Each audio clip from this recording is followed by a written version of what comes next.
it up, made a meal in a minute. Gang banging, I killed the lieutenant. Dope boy and I'm still winning. Still rolling on Nolansville. Shoot out the window, yo, hold the wheel. Then keep riding, we know the drill. From Nashville, still a river rat. Keep a semi with me, I'ma bust that. It's me, SimbaTv. Bang! What is good, YouTube fam? It's your boy Simba back here again with another reaction video for you guys. Today, for today's reaction video, we got Mr. Ballin. What I saw in my room still haunts me. Now, I think this is his very first video he posted on YouTube ever. So I can't wait to jump up in it, man. This is from his perspective. This is something that actually happened to him. So I can't wait, man. Where is it? I heard the door open.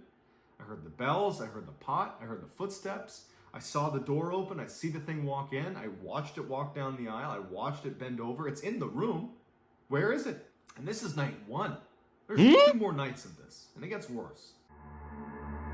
Wait a minute. When I was 16 years old, I was an avid snowboarder. Starting from the time I was like 12 years old, I used to always go snowboarding with the same 2 guys, my 2 very close friends, Wolf and Nick. Every winter, me, Nick, and Wolf would go up to Nick's family's cabin that was up in the White Mountains in New Hampshire. We just snowboard, and it was great. Every time we went up to this cabin in New Hampshire, it would be me, Wolf, Nick, and then Nick's mom and dad. Unexpectedly, leading into my 16-year-old winter, Nick's father passed away. We were actually planning on going on a trip to the mountains that winter. And I remember speaking to Wolf and being like, I don't know if it's even appropriate to ask about this trip, because we knew that Nick was very close to his father, and not to mention, like, every time we went on this particular trip up to the mountains, Nick's dad was always with us, and it just seemed like, how can we possibly now go on this snowboarding trip? Not only is it a low priority item, but just the dynamic is all different now. Nick called us and was like, hey, so we are still going to do the snowboarding trip to the cabin in New Hampshire.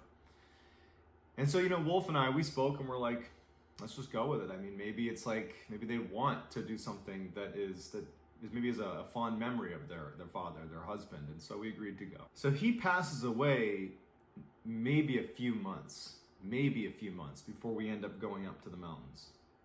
And so the grief was still definitely there, but also just, again, that the dynamic was it was like the elephant in the room, right? Yep. Like, as we're driving up, we drove in the same car.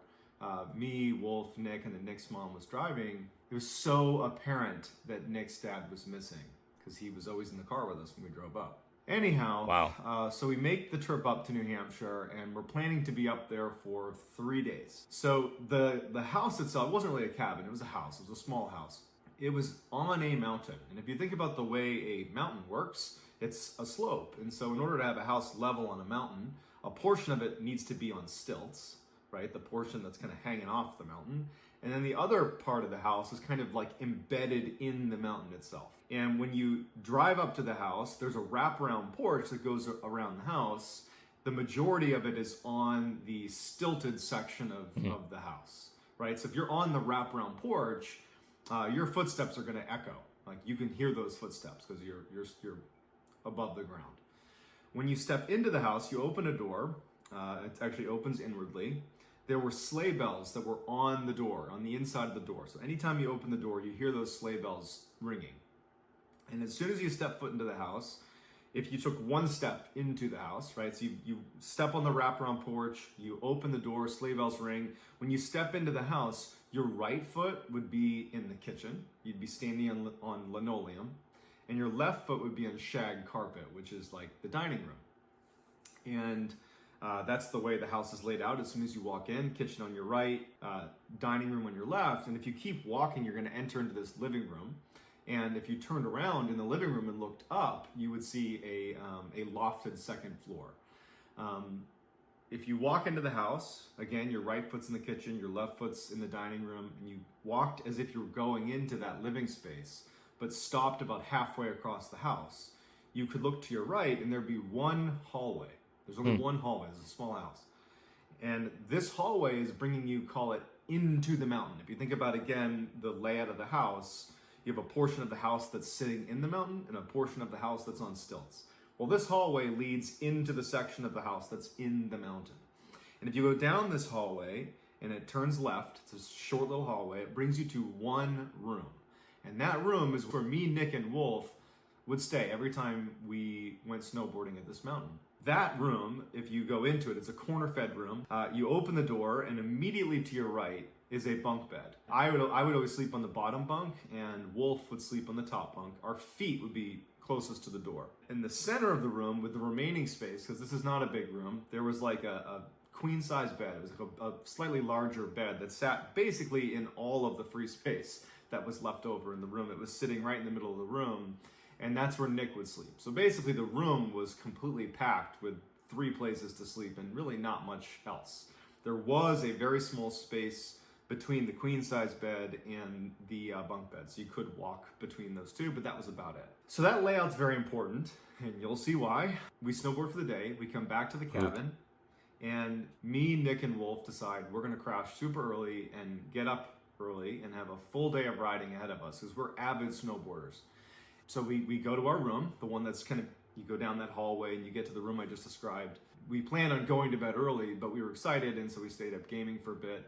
And then maybe around like 11 or 12 o'clock at night, Nick, who again is in the queen size bed, and Wolf was in the top bunk, they ultimately fall asleep. I was still awake. And what struck me, and it always struck me whenever I slept in this room, is when you turn off all the electronics and you're just laying in bed in this house, in particular this room, You can hear everything. it is pitch black.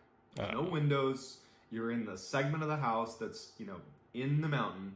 It is truly pitch black. Not to mention the house itself, there weren't really any neighbors nearby, because this house, Nick's family had purchased That it a shit while creepy. ago when It sound used to be creepy. an active ski resort, the mountain itself that it was on. But it wasn't anymore, and most people that were living there had left and sold their property. But a few people had decided to stay, and so Nick's family was one of them. So they had this cabin on an abandoned ski resort.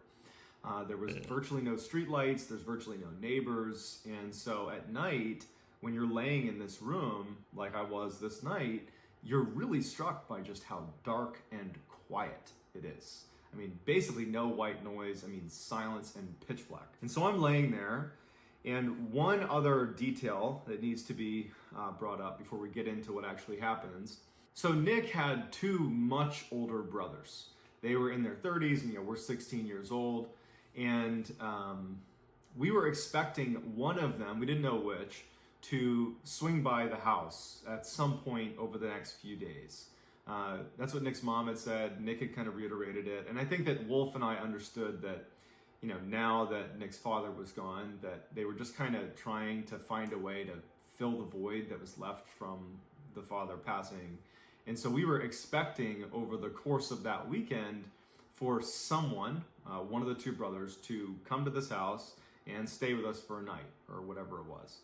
I had never met either of these 2 brothers. I knew they existed, but I had never met them before. But somewhere in the back of my mind, I know that probably one of them's going to show up at some point, maybe tonight, maybe tomorrow, whenever it is. Man, it's giving me goosebumps just thinking about this. So that night, as I'm laying in bed, I'm thinking about how dark and quiet it is. I remember the only light in the room was the digital clock, the little red digital clock, and it was like a beacon in the light, and that doesn't emit much light, but when it's pure darkness, it does. And I just could not fall asleep. I remember I got to a place where I started counting how many hours of sleep I might get if I fell asleep right then and there, which is never a good sign. That means you're not close to sleeping. Right. If you're like, okay, if I fell asleep now, I'll get 3 hours and 22 minutes of sleep, right? Like that's where Done that a lot. Yeah. At some point, I think it was around 3 a.m, I remember looking at the clock and thinking, wow, it's gotten so late and I'm still awake. That's witching hour too, man. I hear footsteps on the wraparound porch. In a situation where, as I'm telling it, you're going to think, how did you not raise, a red flag immediately? In real time, in real life, your brain goes to great measures to convince you that everything is okay. Oh, yeah. It really takes an enormous amount of anomalies to stack up for your brain to say something's wrong. Oh yeah, And so that's what happened in this first night. For sure, yeah. I hear footsteps on the wraparound porch, and I immediately assume, even though we're talking, it's like 3 in the morning, I just assume that it's got to be one of Nick's brothers arriving to be a part of this weekend getaway. So I really actually didn't think anything of it. I actually just thought, well, you know, when he comes in the house, if he happens to come in here to check on us, I'll just pretend to be asleep in case, you know, he were to see that I was awake. I don't want to have a conversation with him. Number one, it's 3 in the morning. Number two, I don't know the guy. I'm just going to pretend to be asleep. So that's all I'm thinking about. Not worried, not scared, not anything. Footsteps on the wraparound porch, and then the door opens, and I can hear the sleigh bells that are on the door itself. I can hear those chime as the door opens. Again, no part of me is concerned about this. I'm thinking it's a little bit weird that they're arriving at 3 in the morning, but we knew that his brothers had these weird work schedules where they might show up in the middle of the night. So it was just, it was whatever it was. Sleigh bells ring, and then I hear what sounds like a pot, like a kitchen pot, fall and hit the linoleum floor in the kitchen. And I remember just the sound stood out to me. It just seemed like this person's kind of making a bit of a commotion. Like no one else hears this shit. And the door didn't shut. And I noticed that. I figured they were maybe bringing their stuff in, right? They're offloading some stuff. And they're leaving the door open. Oh, this is... Just thinking about this, it's really making me feel uncomfortable. So I hear the footsteps in the wraparound porch. The door opens. I can hear the sleigh bells. A pot falls and it hits the linoleum floor. The footsteps that I could hear on the wraparound porch, because it's on stilts, right? Like the porch is hovering over the ground. You can hear those footsteps. Well, when these footsteps continued into the house, where you're on a concrete slab and there should be no sound, like I shouldn't hear echoing footsteps, it sounded like it was on the wraparound porch still, but the noise was getting closer to me. Ooh. So it was like the footsteps sounded totally natural out on the wraparound porch, but once they were in the house, it didn't really make any sense that I could hear them as if the footsteps were standing on something that was suspended off the ground. But it wasn't. You're in the house on a concrete slab. And so I hear these footsteps. The door hasn't shut. The front door is wide open. We're in the middle of winter here. We're in the middle of nowhere, too. And I'm thinking about that, but I'm still thinking it's got to be Nick's brother, one of Nick's brothers. The footsteps continue through the house. And they stop about halfway through the house. If you open that door and walk halfway through the house. And then the footsteps began to walk down the hallway towards our room. Hell no. Down the hall. And they get right outside the door, which is shut. The door to our room is shut. And I'm sitting there. Again, my feet are closest to the door. It's pitch black in the room, minus the, digital clock. And I'm thinking, why didn't they shut the front door? Of all the weird things that have happened, the fact that I'm hearing footsteps as if they're on the wraparound porch, but they're getting louder and moving through the house, the thing that really just made the hair on the back of my neck stand up was, why didn't they shut the front door? That just seems like such a bad idea. There's animals out there. There's a host of things out there. Like, why aren't you shut? And not to mention, it's freezing outside. There's a space between the bunk bed, the bottom bunk that I'm on, and the top bunk. There's a space that I can see clear as day. Whoever walks in the room, I'm gonna see them when they walk past the foot of the bed. But because of the top bunk, my view is actually obscured, and I wouldn't be able to make out someone's face, for example. I could really only see their middle section. Yeah. And so when the door opens and this shadow figure walks into the room, which, by the way, I'm in a pitch black room, and I clearly make out a black silhouette. This thing walks into the room, and it's obscured, so I wouldn't have been able to see its head or upper body anyways, but its hips are so high that I can't even really see those. Those are at the level that I would expect someone's body or head to be at. Meaning, this figure that's walked in, its legs are extremely long, and so if it was proportionally the size of a human, you're talking about maybe a 10-foot tall person. Hell no. Space that is not a 10-foot high. Right. And so this thing walks in, and as soon as I see it, and I make out that black silhouette, even though it's pitch black in the room. I clearly see the silhouette that is unnaturally tall, combined with all the things that I've just thought about, mainly the door's still open. They've made kind of a commotion. I can hear these weird footsteps. I instantly was frozen with terror. Frozen. Petrified. Yeah. Yeah. I would be too. Well, one, I'm like, it's not Nick's brother. And even if we're not talking about paranormal here, this is such a bad situation. Even if that's just some dude who's come into the house, that's a really bad situation. Oh, yeah. So no matter what, this is a really bad situation, but what I'm looking at doesn't make sense. It's an unnaturally tall person. They've left the door open, and I hear their footsteps all over the house, and it walks in past the foot of the bed. And I'm laying there, and I can't see higher than its waist because it's obscured by the top bunk. And this thing makes this like facing movement, like a military facing movement, and begins to walk down the aisle between the queen size bed in the middle of the room and the bunk bed where I am. And it's walking down right next to me, and I'm literally sitting there unable to move.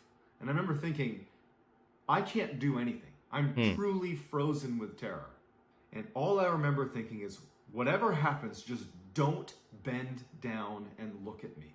Man. In my life. If this... Bruh, I feel that in my soul, bro. I feel that in my soul. I know that feeling for sure. Oh, yeah. Just don't... Man, that will ruin my life. I feel that. Thing so much as looks at me, that's it. I'm done. So walks down the aisle. It's right next to me. I can't, I'm literally frozen. And it does another quick movement, but it's facing away from me now. Facing towards Nick in the center of the room. And it bows onto and then down through Nick's bed and disappears. Hell no. In the movies, in a movie, as soon as the ghost disappears into the floor, whoever's hiding would make a run for it. In real life, there's no such thing as ghosts. There's no such thing as people disappearing into the ground. So I'm expecting this thing to just get back up again. I couldn't understand that it was, what, did it disappear into the bed? That's not possible. Where is it? I heard the door open.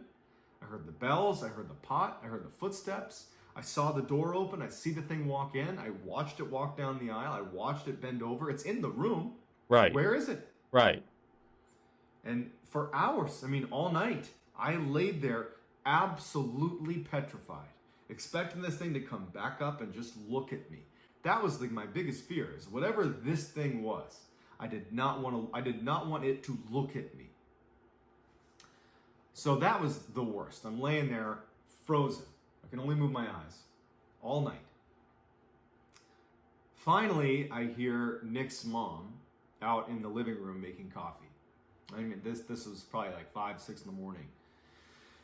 And it was like the first time that I'm like, okay, I'm safe now. Even if it's in the room, I'm safe to just go. Because I can hear someone out there. And I can hear her speaking. I knew it was her. And so I go right out there. And now, you got to understand that even though this was a horrible situation that I still can't really explain, I know that she has just lost her husband. And so the idea of approaching this subject, which effectively is going to turn into ghosts, right? I've never had a paranormal experience before this. I've never had a paranormal experience since, right? Like I'm more or less a skeptic, and I'm going to go out there and I'm going to start talking about ghosts to the woman who's recently bereaved. It just felt really inappropriate. And so I was really struggling with how I wanted to communicate what happened. And so I went to the table, she got me a cup of coffee, and and we know each other well, you know, she knows me well. And she definitely picked up that something was wrong, but didn't really ask anything yet. She was just kind of puzzling, like kind of sizing me up a little bit. And the only thing I could think to do was to just ask, you know, hey, did either of your two sons, you know, Nick's older two brothers, did they stop by at any point last night? Did they stop by? And she's like, no. And I'm sitting there like, okay. Ooh, and I'm boy. Just like, I must have had a reaction that was obvious to her. Well, yeah. And she just goes, I heard my husband here last night too. And, you know, that made it a lot worse. Because on the one hand, you have a situation where she is confirming something that part of me hopes is a bad dream. Number two, she's now saying it's her husband. And so I intuitively assumed that she has somehow figured out what I'm stressed about that probably isn't real. And because she's grieving, she's created a story where her husband is now in the house, looking over us. I really believed that she didn't hear anything, that she just somehow understood that I had this weird feeling and she'd turned it into oh, my husband's in the house. And I just couldn't ask any more questions at that point. I felt like I had set her up for this awkward exchange. I felt really bad that that was the discussion we were having. I also thought if that's true, I don't want to have this conversation. Right. I really was just dumbfounded on what to do in this situation. And this is night one. There's 2 more nights of this, and it gets worse. So Nick and Wolf, that's some creepy shit, out of the bedroom, and they come to the dining room. And the same way I felt reserved talking to Nick's mom about what happened, I had the same feelings about Nick because it was his father. And I also just felt like that would be inappropriate. But Wolf, he's not a family member, and he's my buddy, and I kind of pulled him aside, and I kind of told him what was going on as best as I could. But I kept it kind of generic. I was like, I could have sworn I heard someone in the house last night. I could have sworn. And he's like, yeah, you're probably dreaming. That's what this is. Sounds like sleep paralysis, but I wasn't, but I can't make sense of it. And I was like, can you just do me a favor? And at this point, Nick actually overheard the conversation, and I very much kind of cut ties with what I was talking about. I was like, yeah, I just thought I heard something last night. It's just me freaking myself out. And I was like, can you guys tonight, when we get back from snowboarding, can I fall asleep ahead of you? That way, I'm asleep. You guys can just fall asleep after I do, and then I'll sleep through the night. No big deal. And they're like, all right, yeah, weirdo, whatever. All right. The big plan is I'm just going to go to bed really, really early. Because I didn't sleep the night before, so I'm thinking, I'll fall asleep. Tired, right away. So we go out, we snowboard for the day. My mind is off of what happened. And frankly, I'm starting to convince myself that had to have been, sleep paralysis. Even though I'd never had that before, I was Googling some stuff. Maybe it was sleep paralysis. Maybe it was just a really intense dream. I would just there has to be something. This is too weird. It has to be something explainable. Turns out it wasn't. We get back from snowboarding, and I am immediately going to bed. Pretty much immediately. It was maybe 6 o'clock. I was like, I'm going to bed. And I get in bed, and all I'm thinking about is what happened the night before, and I can't Of course, fall asleep. yeah. Eventually, Nick and Wolf, they come in the room, and they're trying their best to stay awake so that I can fall asleep, but it's getting later and later, and I can't fall asleep. And now I'm back to that, okay, if I fall asleep now, I get 6 hours of sleep. And they finally just said, hey man, I'm tired, I'm going to bed. So they both fall asleep, and I'm awake. And I was so upset with myself. You screwed yourself. Why didn't you just I know that feeling too. Yep. Yep. And I remember the only thing that I did that really made this real, looking back at it, is I put a knife, a kitchen knife or something, in the springs above me. So I'm in the bottom bunk, basically right under the top bunk. I put a knife in there. And I'm laying in bed, and I'm constantly looking over at the digital clock. And it was probably around 3 a.m. It was late enough that it was okay, this is about the time that happened last night. And my heart just sunk when I heard those footsteps on the wraparound porch again. They sounded the same as they did the night before. I was like, that has to be one of Nick's brothers. But the door opens, I hear the sleigh bells, I hear the frickin' pot fall on the ground. It was like deja vu. The exact same thing is happening. And these footsteps start walking through the house. And again, referencing how movies would portray this, The person who's me in the movie is like, okay, I'm gonna get this knife and I'm gonna position myself over here because I know what's gonna happen and I'm gonna protect myself. In real life, I'm like, this thing's gonna be in my room, potentially. It happened last night. It's apparently happening again. Please, for the love of God, don't bow into me the way it bowed into the floor the night before. Right. Don't look at me. It will ruin my life if some entity just engages with me, just looks at me. That will ruin my life. This thing walks down the hall, and I hear those footsteps coming down the hall. And just pretend for a second, forget the paranormal aspect. Pretend it's the middle of the night in the middle of nowhere, and a stranger is walking around your house. That's what I was gonna say. That alone would freak me out because, like, I don't like going to the middle of anywhere. Like when I went to church's house, I was so freaked out because, like, it's in the middle of just like nothing, like just fucking land. You know, it's a freaky feeling when all you can hear is just your thoughts, that silence. You can hear a pin drop. That's a freaky fucking feeling for me, you know, because I'm from LA, man. I'm used to sounds all over the place. So being in that situation, I would have shit myself. Like, I would have been let loose. Oh, I would have been let loose. Like, there's no ifs, ands, or buts about it. Alone is horrifying. Yeah. Freaky. Footsteps come right outside the door, and I'm looking at the knife that's right underneath the bed. And I'm petrified. I cannot move. I'm drenched in sweat. Just from the few seconds that it's taken this thing to go from the door to the front of my bedroom. Because I know what's happening again. It's happening again. I'm not crazy. It's just happening again. What the F is this? And I'm petrified. I can't reach. I'm so worried about making any noise that would alert this thing that I'm here. That I can only move my eyes. And I remember even thinking that I shouldn't move my eyes too quickly because it might hear that. Like, this is a primal level of fear. The door opens. It walks into the room, goes right past the foot of my bed, and I'm, again, petrified. And it walks down, after making its facing movement, it walks down the aisle between me and Nick. And I remember what happened the night before, where it folded into Nick and disappeared, and I'm just thinking to myself, please don't turn and bow into me. Please, whatever happens, just don't do that. So it turns away from me and does the same thing it did the night before, folds onto Nick and disappears into the ground. But again, even though in the movies, this would be the same thing happening, you know, night two, it's the same routine. It'd be like, oh, the ghost is in the floor now. I can go alert the authorities because now it's safe. In real life, I'm like, where did it go? I know this happened last night, but it still doesn't make any sense. Right. It's in the room. It has to be. This is a real thing.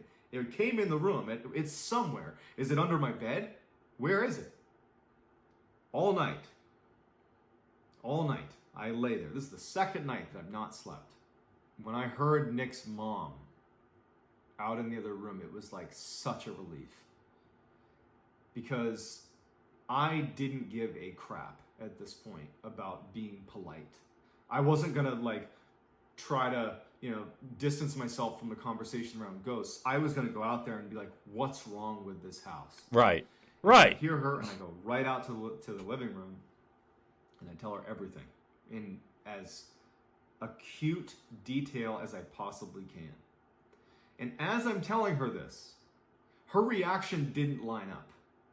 Her reaction was not surprise, terror, confusion. It was empathy. She felt bad for me. It was sympathy. You don't understand. Like, I'm listening, but you just don't understand what's happening. And I'm telling her all the, I mean, every detail I can possibly muster. And at the end of it, or towards the end, she just kind of stops me. She's like, John, I told you yesterday, and again, I heard it last night. That's just my husband. I heard him last night too. You got nothing to worry about. And I was like, no. Right. No. That cannot be That cannot be what it is. And she was like, I heard him open the door. I heard the pot fall. I heard him walk through the house. I'm assuming he went into Nick's room again with you guys. And I'm like, what is happening? So totally now just beside myself. I remember I was crying, actually. Like, during this conversation, I'm just crying. Not even, like, tears of sadness as much as just, like what's going on? Happening? Yeah. No, I feel it. I needed my mom. Like, I felt so helpless. I feel that feeling, man. And I also see where she's coming from, because, like, when my mom died, a lot of weird shit happened in my apartment. Like, a lot of, like, I would hear, like, footsteps and, like, certain things that my mom would do. Like, I would hear that happening at night. And, like, I chalked it up just personally as, like, a comfort thing for me. I chalked it up to, yeah, my mom's just here. She's just letting me know that she's looking over me. But that fear is like, bruh, like, something's in there. Like, something is going on, bro. Like, and I get what he's saying with that fear and that terror of being frozen, because you don't know what to do in that situation. You know, you don't. You're like, how can I fight? Like, can I fight it? Like, if it's a human, you know, do I have a chance? If it's not a human, I don't have a chance. So it's like, it's a weird situation to be in. It's so messed up, bro. That shit is so terrifying. Oh my goodness. I understand what he's talking about. I really do. I feel for him. I do. I truly do. And no offense to Nick's mom, but I just felt like I was with a lunatic. How? But, like, at the same time, she's recalling the exact same things as me. How do I put that together? I remember thinking, I need to leave. I feel that too. Get out of here. I can't live here anymore. But then I thought about, like, how am I going to make this happen? Nick's mom and Wolf and Nick, they're not leaving today.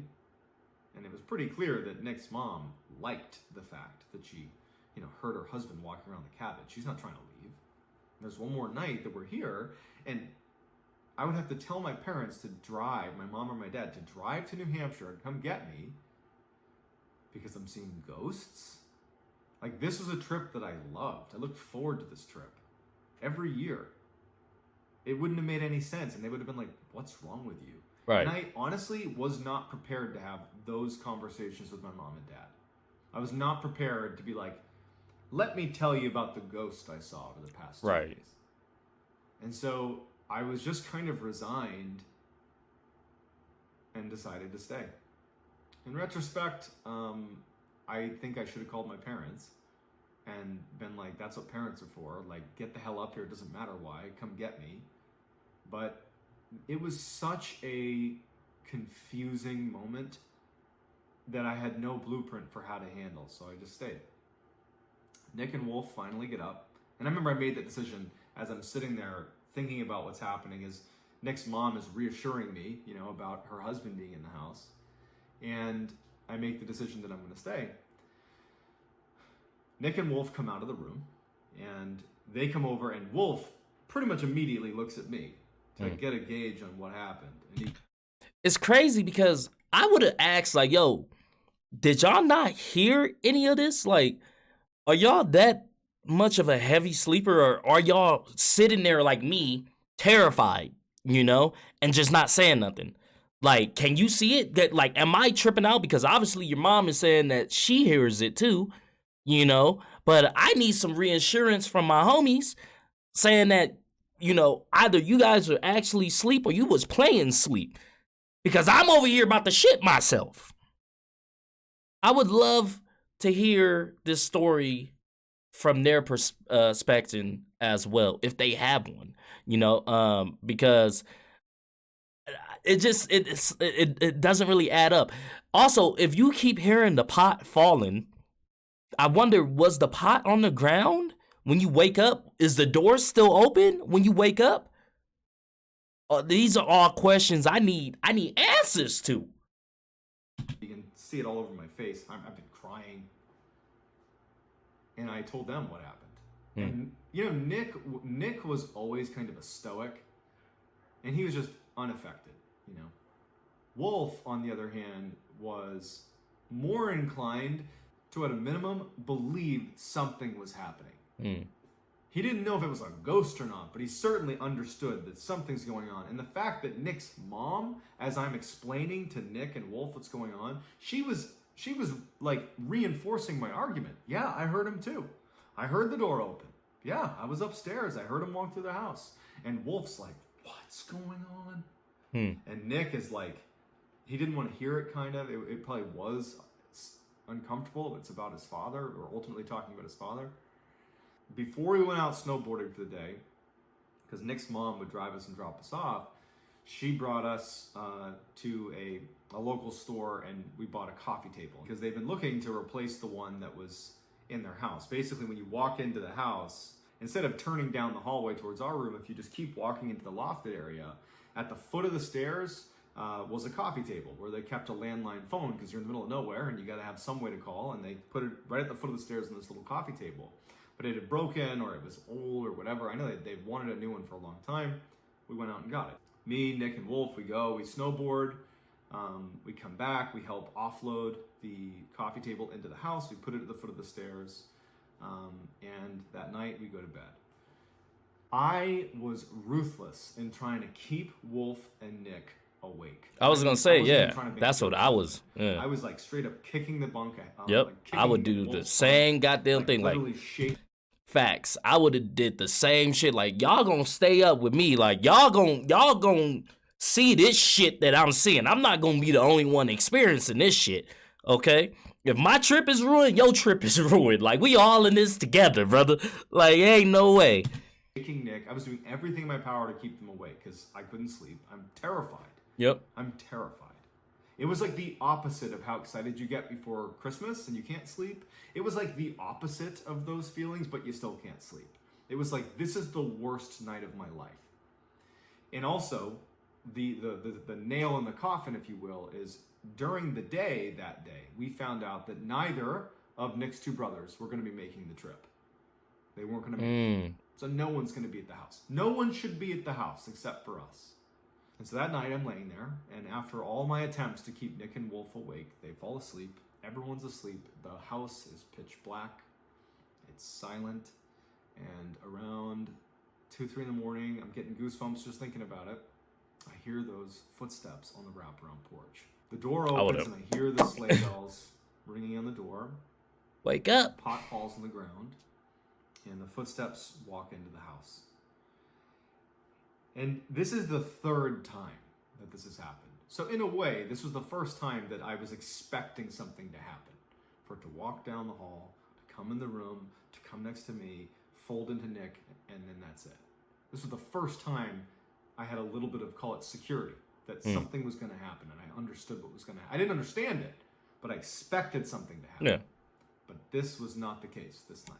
It walked into the house. Everything was the same. It walked into the house, but instead of going down the hallway towards our room, it kept walking into the lofted area. And the lofted area, from where I was laying, my foot's at the door, my head's back here, the wall straight, if I like sat up in bed and looked straight, the wall right there led into the area where this thing was. So I'm basically, if there wasn't a wall, I'd be looking dead at this thing. And I'm waiting for it to walk through the wall. As crazy as that sounds, I'm just anticipating something coming through the wall. Yeah, for sure. After a long pause of it being in that lofted area, I hear it go up the steps. Listening to the creak of the steps as it goes up the steps, it makes my skin crawl. It's making me like emotional thinking about how terrifying that was. It walks up the stairs, and now it's above me. And if the past 2 nights are any example, this it's gonna fold down. Has sunk into the ground 2 nights in a row and disappeared. And so now my fear is it's going to literally come through the ceiling, through the bunk, onto me. The sound stopped when it was upstairs. got upstairs, and that's where Nick's mom slept. She was upstairs. So I laid in bed, petrified once again. I got my stupid knife sitting in the underside of the bed above me. And hours and hours of waiting for my literal worst nightmare to come true as some entity comes through the ceiling and goes into me. Or even just if it was like onto Nick, if it came through the ceiling and if out of my peripheries I'm watching like this beast come through the ceiling and float down and into Nick. It just, these thoughts in my head, they didn't make any sense. They were terrifying, but they were happening. I laid in bed and I couldn't fall asleep. I was now coming up on 3 days without sleep. So at some point that night, I did fall asleep, probably just out of sheer exhaustion.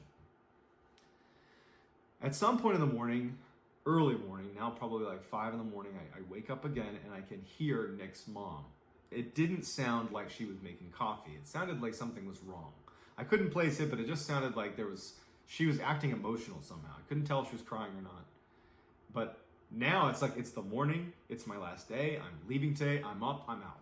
And as soon as I walk out of the hallway and I look to the left into the dining room where I expect to see Nick's mom, and she's not there. And she's actually over at the foot of the stairs in the lofted kind of living room area next to this new coffee table we had just put in. And she's standing over this coffee table at the foot of the stairs where the entity had been the night before, the one deviation from the other 2 nights. And she's crying. Come here. She points to the coffee table. And she's down on her knees looking at the table. And now I can tell she's probably crying tears of joy. Because scratched into the coffee table were the words, "I love you." Oh, hell no. I was like, I'm done. Yeah. I would be like, get me the fuck out, bro. Friendships with certainly Nick. Wolf to a lesser degree, but I stopped snowboarding. I didn't go back to that cabin, even though I know Wolf did the next year. The theories about what happened, Nick's mom, it's possible she could have created a narrative, made it about her husband, and then she could have just as easily scratched that into the table. The "I love you." That could have been her. It's also possible that she had sleep paralysis and I had sleep paralysis. Oh, yeah. And somehow we synchronized and had the same vision and she scratched into the table. Or, to be honest, what I believe, that was a ghost. And that it interacted with the physical world. Oh, yeah. And it did walk around the house. Oh, yeah, that's for sure number 3, man. That's for sure number 3. I don't know if it would have ended my relationship with my boys, but, like, I can definitely see how, like, that would hinder something. I just want to go back to the cabin. That's just my whole thing. I'm like, I can chill with y'all. I can be with y'all, but I'm not going back up there. I'm not going in your house. I'm not doing none of that shit, bro. Like, don't invite me over. Like, it's a no for me, dog. But I definitely think it was a third one. Like, for sure. There's something, definitely. Maybe it was his dad, definitely there to do whatever the fuck it wanted to do, apparently. That's crazy, though. That's truly crazy. That would have freaked me out. Like, I would have packed my bags and ran out that bit. It did carve "I love you" into that table. And, that's the only time in my entire life that I've had anything happen like that. I don't have any other paranormal stories before or after. That's it. I hope you enjoyed that. I'm going to continue to do long versions of my ghost stories and scary stories that I find that I've been posting on TikTok. I'm going to do long versions of those on this YouTube channel. That's going to be the new direction for this channel. If you have a great ghost story, please. That's wild, man. Woo, that's creepy. That's some creepy shit, man. If you guys like this video, go ahead and hit that thumbs up button for me. Thank you guys for commenting, sharing, and subscribing. And I'll see you guys next time. Peace.